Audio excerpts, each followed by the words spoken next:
다른 질환도 마찬가지겠지만 특히나 파킨슨병 환자들의 경우에는 생활관리를 어떻게 하는지가 아주 중요한데요. 균형장애나 보행장애가 나타난 환자들의 경우에는 일상생활에서 넘어지기 쉽기 때문에 집안에서 종종 걸음을 걷다가 넘어지는 일이 없도록 조심해야 합니다. 침실이나 주방, 화장실 같은 자주 사용하는 공간에서 넘어지지 않도록 발에 걸리는 물건들은 치워주시고요. 넘어지면서 부딪힐 수 있는 위험한 가구들도 치워주시는 게 좋습니다. 안녕하세요. 한의사 이지영입니다. 지난번에 이어 오늘도 치매나 뇌졸중과 함께 3대 신경퇴행성 질환으로 꼽히는 파킨슨병에 대해 알아보겠습니다. 파킨슨병의 주요 증상으로는 근육의 떨림, 느린 움직임, 근육의 경직 등이 있는데요. 파킨슨병은 아주 서서히 조금씩 진행되기 때문에 언제부터 병이 시작되는지 정확하게 알지 못하는 경우가 아주 많습니다.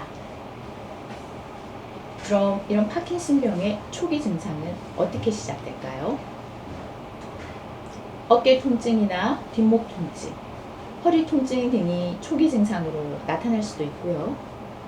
말을 할 때 목소리가 작아진다거나 글씨를 쓸 때 글자 크기가 점점 작아진다거나 할 수도 있습니다. 그리고 대부분의 환자들이 발병 초기에 우울감을 느끼기도 하는데요. 이런 우울증이나 수면장애, 자율신경장애나 기억장애 등의 증상을 동반하기도 합니다. 특히 환자 자신도 인지하지 못하는 사이에 심한 잠꼬대를 하기도 하고요. 후각장애나 변비 등이 나타나기도 합니다. 잠꼬대를 하는 경우에는 크게 소리를 지르거나 심한 발길질을 하는 것을 볼 수 있습니다. 그리고 또 주요 증상들이 나타나기 수년 전부터 무력감이나 피곤함을 느끼기도 하고요.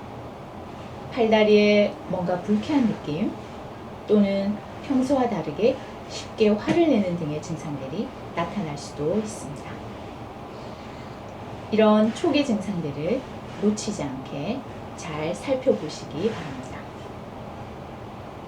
다음으로는 파킨슨병 환자들의 특징적인 걸음걸이를 한번 알아보겠습니다. 우선 서 있는 자세에서 보통 등이 구부정하게 굽거나 팔꿈치와 무릎이 약간 굽어져 있는 형태의 자세를 취하게 되고요. 걸음을 걸을 때는 한쪽 팔은 앞뒤로 잘 흔드는데 다른 팔은 그냥 몸통에 붙이고 걷는 것을 흔히 볼 수 있습니다. 여기서 병이 더 진행되면 양측 팔을 모두 흔들지 않고 몸통에 붙이고 걷게 됩니다. 그리고 또 걸음을 걷다가 발이 땅에 붙어서 떨어지지 않는 증상도 발생할 수 있는데요. 이 증상은 처음 걸음을 걷기 시작할 때나 가다가 방향을 바꿀 때 나타나고요. 횡단보도에서 신호등이 바뀌어 갑자기 걸어가야 할 때나 또는 엘리베이터 문이 열려서 엘리베이터에 타거나 내리려고 할 때 주로 나타나게 됩니다. 그럼 이런 파킨슨병의 치료법은 어떤 게 있을까요? 가장 대중적으로 행하는 치료법은 바로 약물치료인데요. 부족한 도파민을 보충해 주어 환자가 일상생활을 해나갈 수 있도록 해주는 치료법입니다. 아직까지 도파민 신경세포를 재생시키거나 도파민 신경세포의 소실을 막는 약물은 개발되어 있지 않습니다.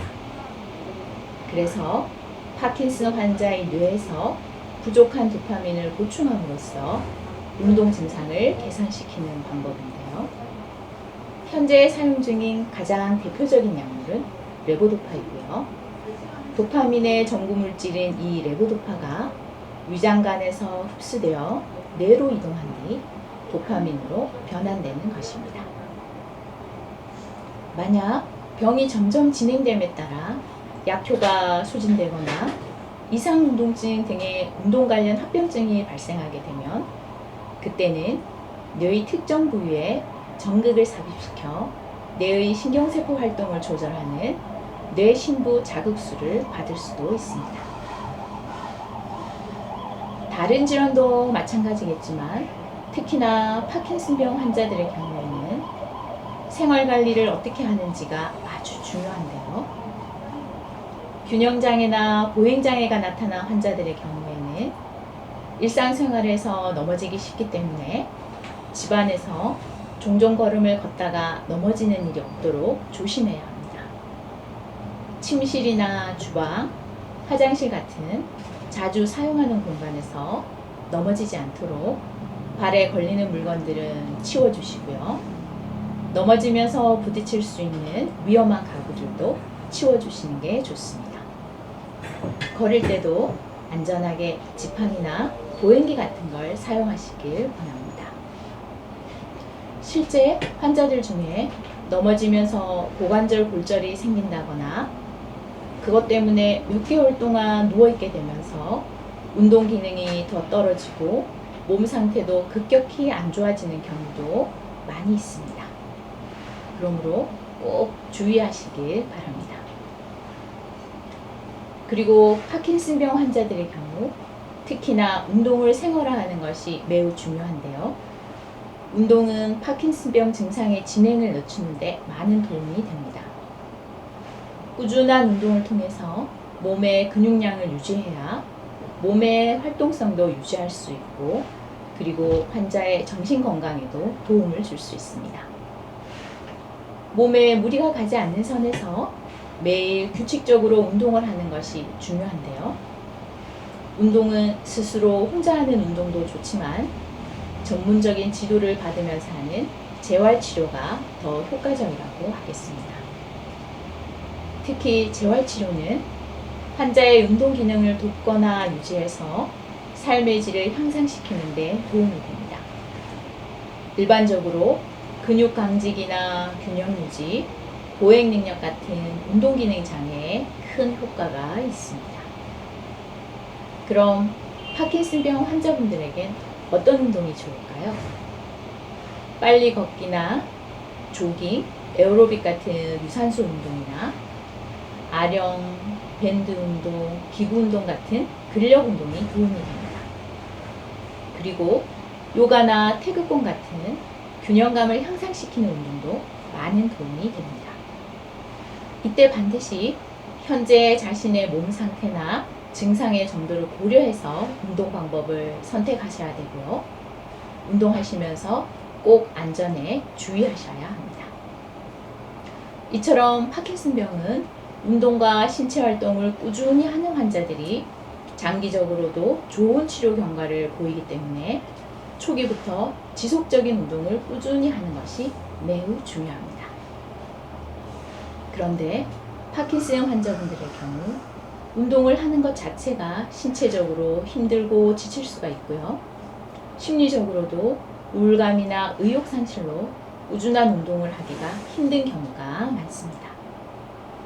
꾸준한 운동을 할 수 있게 가족분들이 매일 하루 10분만이라도 옆에서 응원해주고 같이 운동을 해주신다면 많은 도움이 되지 않을까 합니다.